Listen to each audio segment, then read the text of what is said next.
And I'd like to introduce you to Dr. Philippa Whitford, Scottish National Party MP for Central Ayrshire and Scottish National Party Health Spokesperson in the House of Commons. Thank you very much for joining us today, Dr. Whitford. And Dr. Whitford will be talking about a zero COVID strategy. Over to you, Doctor. Thanks very much, and I apologise in advance for all the repetition of the previous presentations. I have to say that I feel zero COVID is an unfortunate name, as it's made to sound impossible, so it's often just dismissed out of hand. What it does not mean is that there will never be any more cases ever, nor does the term elimination mean we can eradicate it from the whole world in the near future. It's about doing everything to drive down cases and particularly eliminate community transmission so that we can open up our domestic economy and society. I personally would have preferred to have described it last summer as a zero tolerance to COVID, where we aim to find and isolate every single case along with their contacts before a small cluster allows COVID to take off, as we've seen on 3 occasions over the last year. There are several reasons to support such an approach. No country has managed to live with COVID circulating at any higher than at elimination levels. Either it is surging up exponentially, or countries have gone into lockdown and are trying to drive it back down again. We have seen earlier, many countries have achieved elimination of community spread, and they're the ones who've been able to open their schools and their domestic economies. They are not all islands like Taiwan and New Zealand, nor are they all wealthy countries, but range from Singapore to Vietnam. In contrast to the Asian Pacific countries that have taken a zero COVID approach, the UK government has unfortunately oscillated between locking down too late to stop a public health crisis overwhelming the NHS, or switching to prioritising the economy, as with Eat Out to Help Out. And we know now that the PM's decision to ignore SAGE's advice for a brief lockdown last September was in response to a meeting with the Chancellor Rishi Sunak. Setting the economy against public health is a false dichotomy.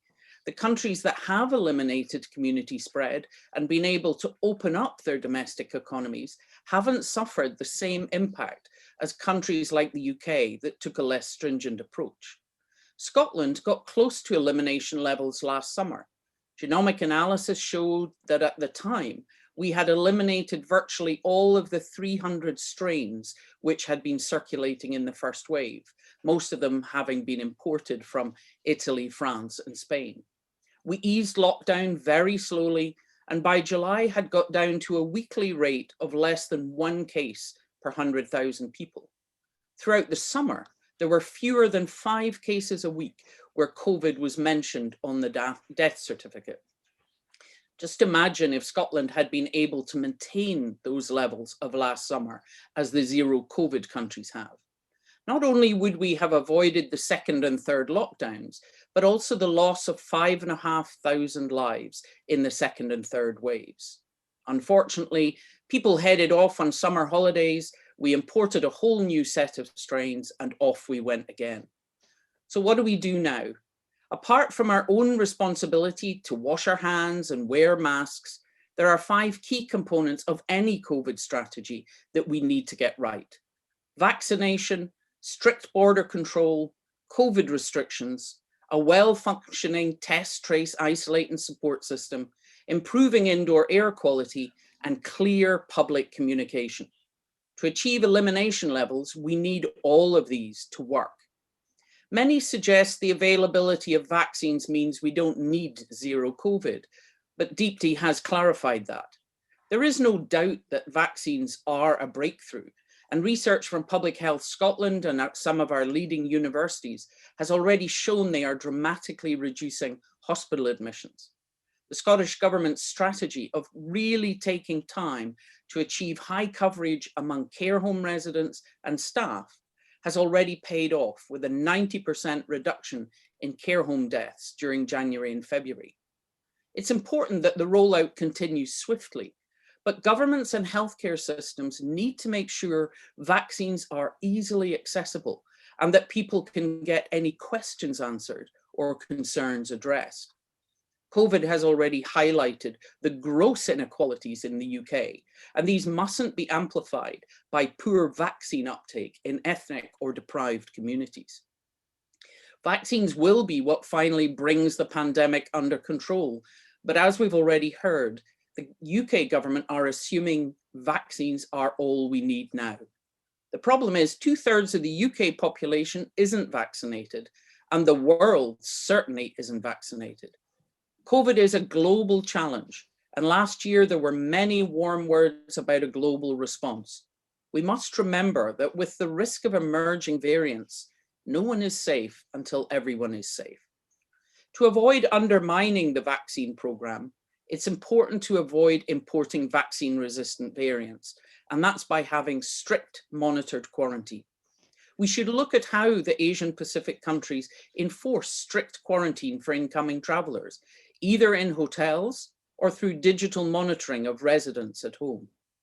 Only quarantining people from South America or Southern Africa and a handful of other red list countries takes no account of the fact that people may travel to the UK via a third country. Both variants are already present in a number of other countries, and we can't predict where the next dangerous or vaccine-resistant variant will evolve, and we might not know until it's too late. That's why tight border control and quarantine of all arrivals is a central plank of the approach in the COVID-secure countries. Sadly, this is unlikely to happen for us, and despite the Scottish Government calling for all arrivals to go into hotel quarantine, the majority of long-haul arrivals will come via the major airports in England, where only 1% of arrivals are being put into hotels. This lack of control over our borders is the biggest challenge to Scotland achieving a zero COVID or COVID secure approach on its own.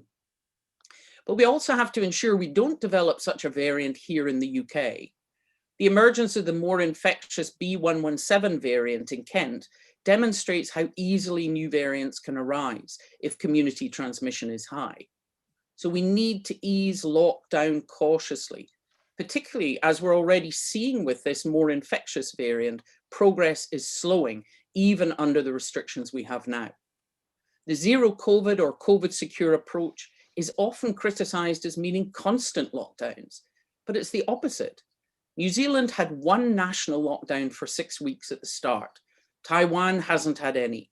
Here in the UK, we're stuck in our third. All viruses mutate, and coronaviruses are prone to develop significant mutations. It's simply a numbers game. Every time the virus passes to someone else, it replicates. The more it replicates and the more mutations occur, the greater chance that one of them gives an advantage to the virus.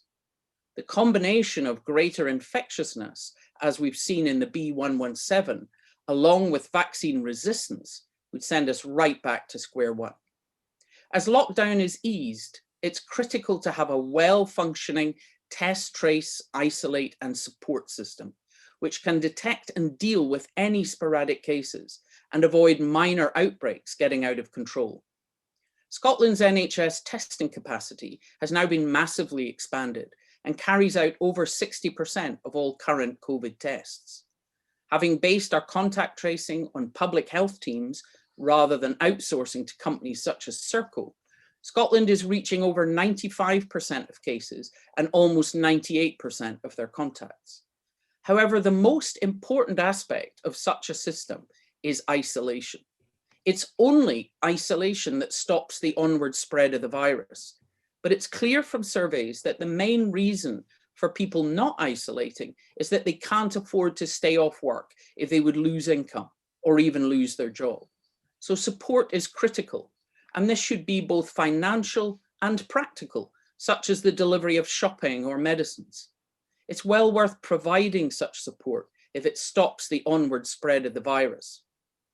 As Professor Watterson said, another part of the strategy must be to make indoor settings such as hospitality, public buildings, and schools safer by finally improving ventilation and air purification systems. I've raised this repeatedly at Westminster and wrote to the Chancellor asking for them to remove VAT or provide grants that would help hard-hit sectors invest in reducing the risk of their premises. Finally, it's important to get the communication strategy right. Public health messaging should be clear, simple, and honest, and avoid undermining trust by over-promising and under-delivering. I know from over 33 years of having to break bad news to my cancer patients that honesty is absolutely and always the best policy. Treat the public like grown-ups and share information openly, whether good or bad. There was no handbook on COVID at the start of the pandemic a year ago, but there are lessons we should have learned by now, from research and experience, from our own mistakes or the success of others. But it is absolutely not a time for complacency.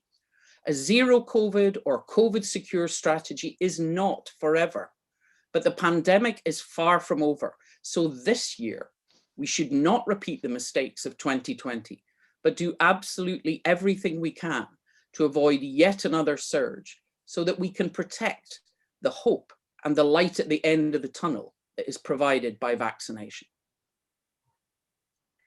Thank you very much for that, Dr. Whitford.